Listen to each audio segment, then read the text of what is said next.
Assalamualaikum warahmatullahi wabarakatuh. Hai anak-anak, ketemu dengan Ibu Ardia Lestari Putri, guru ekonomi yang akan mengajari kalian bab pendapatan nasional untuk kelas 11. Nah, sebelum memasuki materi, mari kita berdoa terlebih dahulu. Berdoa mulai.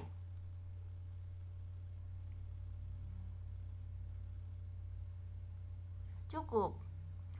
Anak-anak, kalian pernah nggak nyatet pengeluaran kalian selama 1 hari, 1 minggu, atau bahkan 1 tahun? Kira-kira kalian tahu nggak pengeluaran kalian dalam 1 tahun itu berapa? Ternyata pengeluaran itu mempengaruhi pendapatan nasional anak-anak. Berarti kalau kalian jajan terus, pendapatan nasionalnya naik ya. Nah, untuk mengetahui jawaban itu, kita harus mengikuti video pembelajaran ini sampai selesai.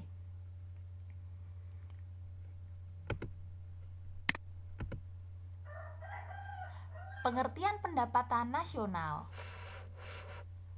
Anak-anak, waktu kalian jajan itu, pendapatan kalian disebut pendapatan rumah tangga keluarga atau disingkat RTK. Nah, RTK ini jadi perhitungan untuk produk domestik bruto atau PDB. Apa itu PDB? PDB adalah jumlah produk berupa barang dan jasa yang dihasilkan oleh unit-unit produksi di dalam batas wilayah suatu negara selama 1 tahun. Nah, jadi produk itu tidak cuma belanja saja ya, tapi sebuah perusahaan jasa juga dihitung asal masih dalam wilayah satu negara ya anak-anak. Dan PDB atau bahasa Inggrisnya GDP adalah kepanjangan dari Gross Domestic Product, di mana GDP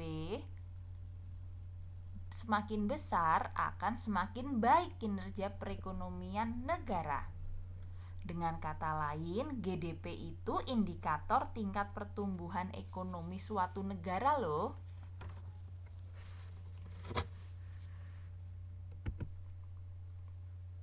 Rumus GDP yaitu pendapatan WNI di dalam negeri ditambah pendapatan WNA di dalam negeri. Jadi semua masih dalam lingkup satu negara. Oke? Lalu bagaimana dengan TKI yang bekerja di luar negeri? Nah, itu masuk dalam GNP, Gross National Product, atau bahasa Indonesianya Produk Nasional Bruto, PNB. Pengertiannya yaitu perhitungan nilai produk berupa barang dan jasa yang dihasilkan oleh penduduk suatu negara selama 1 tahun. Jadi di sini ada kata oleh penduduk. Gampangnya GDP itu perhitungan di dalam wilayah negara, tapi kalau GNP perhitungan berdasarkan kewarganegaraan. Rumus untuk menghitung GNP yaitu pendapatan WNI di dalam negeri ditambah pendapatan WNI di luar negeri. Lalu muncul rumus yang kedua, GNP sama dengan GDP ditambah pendapatan WNI di luar negeri dikurangi pendapatan WNA di dalam negeri, atau disebut pendapatan neto atas faktor dari luar negeri. Jadi muncul lagi yang terbaru rumusnya, GNP sama dengan GDP dikurangi pendapatan neto atas faktor dari luar negeri.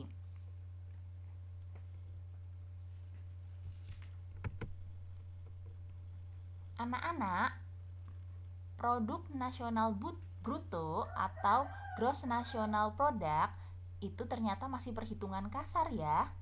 Lalu bagaimana perhitungan bersihnya?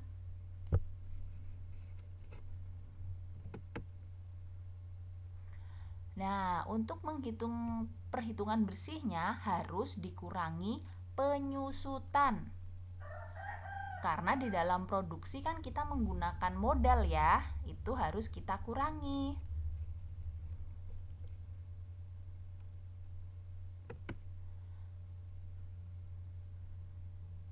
Setelah itu akan muncul NNI.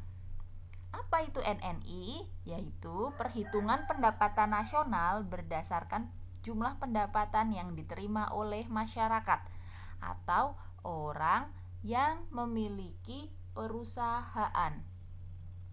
Jadi, maksudnya NNP itu untuk menghitung produksi.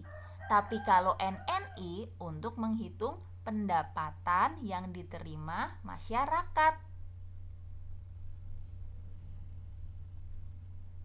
Ada dua faktor yang mempengaruhi NNI ini anak-anak. Yang pertama, subsidi. Sudah sering mendengar ya, jika subsidi itu uang yang diberikan oleh pemerintah untuk menjadi modal produksi yang akan mengurangi biaya produksi dan dapat dihitung sebagai pendapatan usaha. Faktor yang kedua yaitu pajak tidak langsung. Uang yang didapat dari penjual atau produsen, tapi uang ini tidak dapat dihitung sebagai pendapatan perusahaan karena uang ini wajib diberikan ke pemerintah. Jadi, kalau subsidi itu pemerintah memberi dana, tapi kalau pajak tidak langsung, produsen membayar ke pemerintah.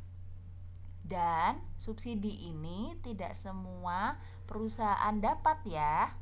Hanya yang menguasai hajat hidup orang banyak. Anak-anak tahu kan, salah satu contohnya yaitu perusahaan listrik milik negara, PLN. Rumus NNI atau Net National Income yaitu NNP dikurangi pajak tidak langsung ditambah subsidi. Kalau NNI itu kalian sudah tahu tadi ya, pendapatan perusahaan. Lalu bagaimana dengan pendapatan perseorangan atau individu atau bahasa Inggrisnya personal income? Untuk mengetahui personal income ternyata terlebih dahulu harus kita kurangi beberapa aspek, yaitu pajak perseorangan atau pajak perusahaan, lalu yang kedua laba yang ditahan atau laba bersih, yang ketiga iuran asuransi, yang keempat iuran jaminan sosial, dan ditambahkan dengan pembayaran pindahan atau transfer payment. Muncul rumus ini, NNI dikurangi pajak perseroan, dikurangi laba ditahan, dikurangi iuran asuransi, dikurangi iuran jaminan sosial, ditambah transfer payment.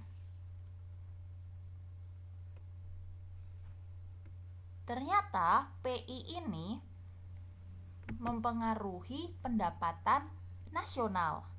Semakin besar jumlah pendapatan nasional yang personal income yang diperoleh, maka pendapatan nasional juga akan semakin naik.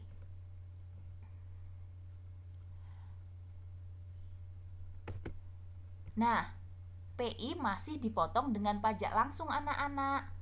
Kalau tadi pajak tidak langsung, sekarang pajak langsung. Apa itu? Yaitu pajak yang bebannya tidak dapat dialihkan ke orang lain. Jadi harus individu itu yang membayar. Contohnya adalah PPN, pajak penghasilan. Nanti kalau sudah dipotong, PI berubah nama menjadi DI, disposable income, yaitu pendapatan yang siap dipakai untuk membeli barang, jasa, dan tabungan yang dapat diinvestasikan. Rumus disposable income atau DI yaitu personal income dikurangi pajak langsung.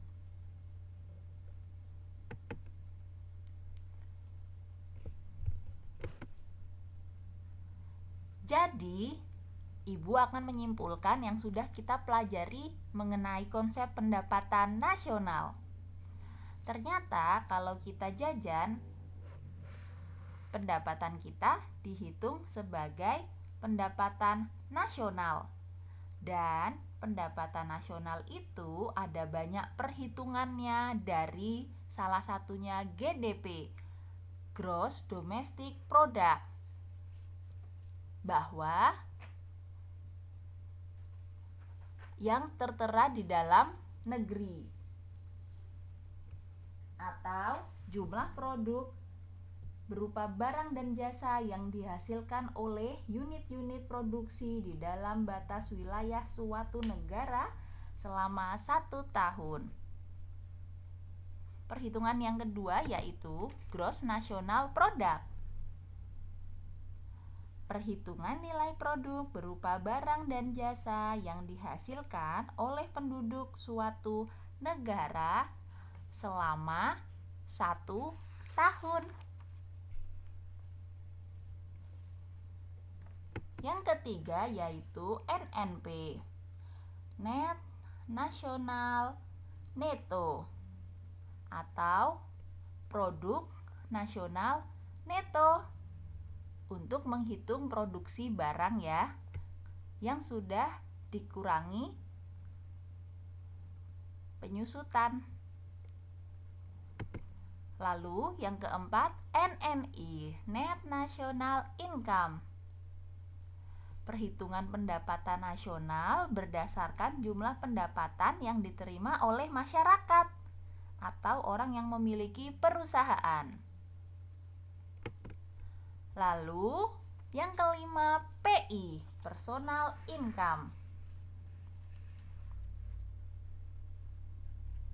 Pendapatan perseorangan atau personal income. Jadi PI juga mempengaruhi pendapatan nasional, tapi dia harus dikurangi pajak perseroan, laba ditahan, iuran asuransi, iuran jaminan sosial, dan dijumlah dengan transfer payment. Dan yang terakhir, disposable income atau DI. Kalau DI harus dikurangi dengan pajak langsung yang Ibu contohkan tadi, PPN, pajak penghasilan. Jadi DI ini pendapatan yang sudah siap pakai untuk membeli barang, jasa, dan tabungan yang dapat diinvestasikan. Sekian materi mengenai konsep pendapatan nasional. Semoga anak-anak mengerti ya.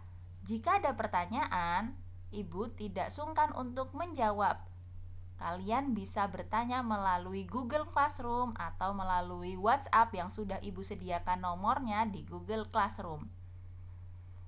Salam sukses dan akhir kata, wassalamualaikum warahmatullahi wabarakatuh.